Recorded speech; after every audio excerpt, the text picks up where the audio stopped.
So now we're going to look at Murray Rothbard, David Friedman, and anarcho-capitalism. Murray Rothbard, famous for lots of things, but particularly his book For a New Liberty. And David Friedman, who's Milton Friedman's son, wrote a book called The Machinery of Freedom. And I suppose the first thing to say is that when people hear anarchism, they tend to think of ideas as being on the left and in some sense collectivist. But there is a school of thought within classical liberal thought who are anarchists who base their ideas on capitalism, and that's what we're going to have a look at. Murray Rothbard, he defended his position. He based it on this idea of natural rights, in that sense similar to Rand and Nozick and other believers in it. But he was also strongly influenced by Mises, and he developed what he called the non-coercive axiom, the non-coercive truth. It is always wrong to use force except in self-defense. It's always wrong to use violence except if you're protecting yourself against somebody who's trying to use violence against yourself. He says that's the principle we should use to establish what government should do. David Friedman, from a different point of view, he very much follows the same methodology of his father, the Chicago School of Empirical Analysis. He says, we answer this question by comparing what's the relative efficiency of leaving things to the market and what's the relative efficiency of leaving it to the government. Two very different sorts of methodologies. One clearly based on natural rights, one clearly based on consequences. Why do they think the government should be limited? In fact, they go beyond that. They believe there should be no state at all. Well, that raises the question about what is a state? The classic definition of a state comes from Max Weber, the German sociologist. A state is an institution which claims a monopoly of the legitimate use of force over a given territory. So within the society the government covers, nobody else is allowed to use force. Only the government should be allowed to use force.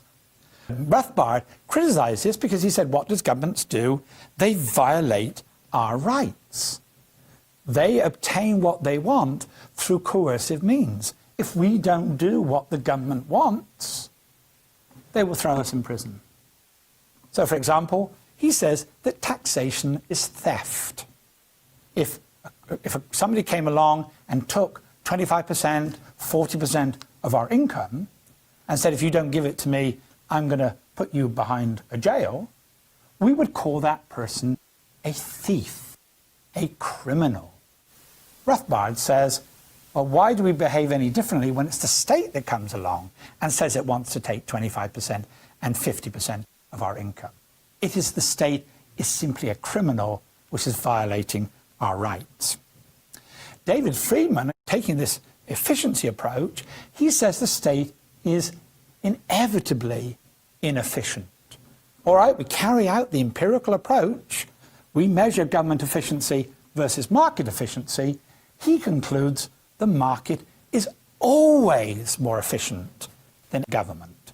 Whereas his father Milton Friedman saw there were some circumstances where that wasn't true. He argues empirically it's always true. Even things that most people assume that only the government can do, like defense or provision of roads, David Friedman argues actually the market can provide these things most efficiently. This is what he argues in his book, The Machinery of Freedom. So they conclude that the best society is one of anarchy, one without any government at all.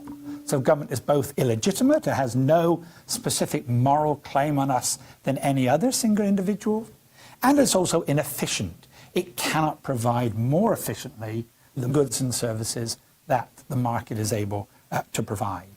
And alternatives exist. We tend to forget, for example, that there are more people employed in the private security sector than employed by the police force. Most people are protected by private institutions, not the police. We just tend to ignore that. We ignore the fact that many disputes between businesses don't go towards state courts.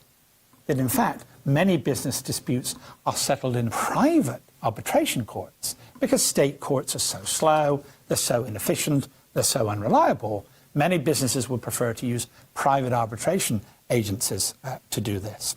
So they think that there are other alternatives to the state provide these goods. And they also argue, all right, suppose you do believe in something like a minimal state. If you create a minimal state, it will never stay minimal. It will be unstable. And it will either have to go in one direction, which is the most likely, it will start as a minimal state and then it will grow and it will grow and it will grow and it will grow, or, which is what they favour, let's go to anarchism of having no state whatsoever.